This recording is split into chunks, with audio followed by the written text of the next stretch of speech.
Hello, busy parents. Welcome to another short video on when to get your child a mobile phone this time. So it's a big decision. It's become a bit like a rite of passage for young people now. When do they get that mobile phone? And most of them are really keen to get it much sooner than we're keen to offer it. So hopefully this video will give you just a few little ideas about that. So I would love to acknowledge that I'm recording on the lands of the Whadjuk Noongar people and pay my respects to elders, past and present. I'm from Miralinga. We're one of the funded parenting services in the Southwest Metro region of Perth. And the information in this short video is from Raising Children website and the eSafety website. I really recommend having a look at both of those. So the key messages really simply today, when are kids ready for a phone? And spoiler, I'm so sorry, I'm not going to give you an age. I think most parents are looking for that clarity, and often my answer to that can drive them up the wall when I say you're the expert in your family, you know your child the best. So just having a bit of space to talk these things through that we're going to look at today will hopefully help you feel really solid in your decision as to when you get your child a phone. Um, Also, we're going to think about what does responsible use look like? And finally, the big one, how can you help? So, the answer to these three questions. The first one is when a kid's ready for phones, when they can mostly use them responsibly. And I think that's important that we don't bring a really high standard that most grown-ups can't stick to. That, of course, we want them to be using these phones as responsibly as possible. But accidents happen. In my house, when my eldest got his phone within 2 weeks, a really difficult thing happened, and he was actually injured a little bit as well, but the phone was broken in half. He was devastated. He did not need any judgment around that because I've certainly smashed a phone before. So, mostly using them responsibly with an awareness that accidents happen, that mistakes happen, and that their brains are not fully developed yet. So, we're supporting them and scaffolding them to be able to use them responsibly. And what does that look like? So, today we're going to talk about agreeing to some family guidelines, using phones respectfully, managing the costs can be a big one, and also probably the biggest for me personally and for most parents I speak with is keeping them safe. Finally, how can you help? Modeling. So the old do as I say, not as I do doesn't usually wash. We need to model healthy phone habits and also work together. So come alongside our child with agreements about when, where, and how those phones will be used by not just the child, but everyone in the family.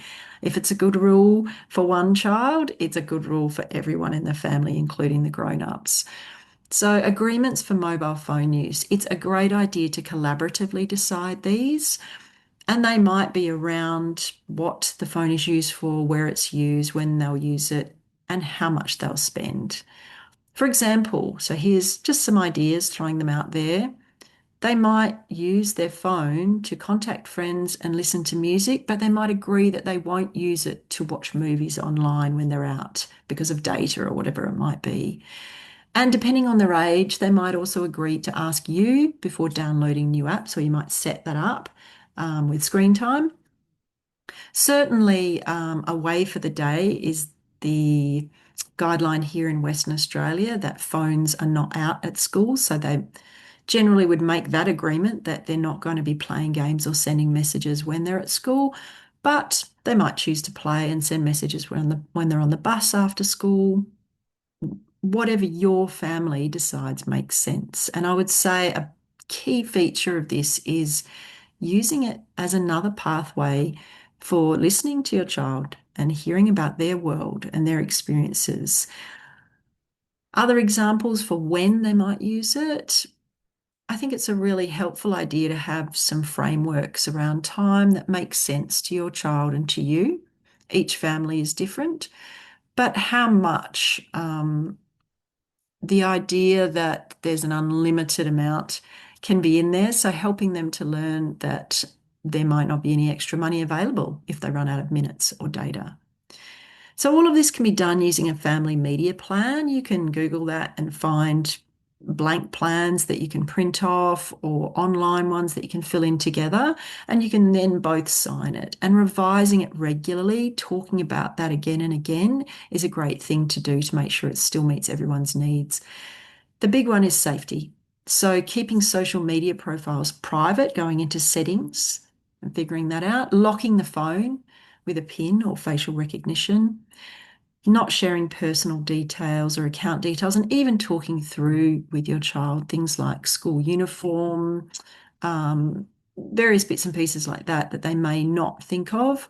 Only accepting friend requests from people they know, turning off unnecessary location services, and not engaging with people they don't know. And this extends to a really strong agreement that they will never meet someone that they've met online in person without you. So that's very important, particularly for younger children, to really understand that safety guideline. So, very simple start for you. There's so much available on those two websites that I mentioned, Raising Children and eSafety, but we've looked at when kids are ready for phones, and that is so dependent on your family and on your child. What responsible use looks like, and I would say that that's a growing thing and something that's going to require lots of patience and support from us as parents to scaffold them as they make mistakes, as they have a bad day. We can support them to come back to that agreement that we've made together.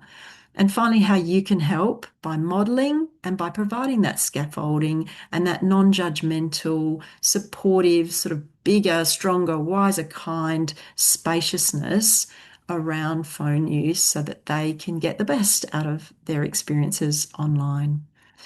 So you can learn more about our services and the kinds of workshops we offer, things like raising children in a digital world, Early Start Screen Smart, which is actually for parents who are pregnant right up to two, is what their children are up to two.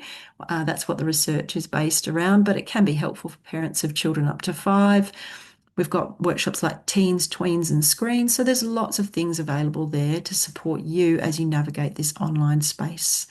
Thank you so much.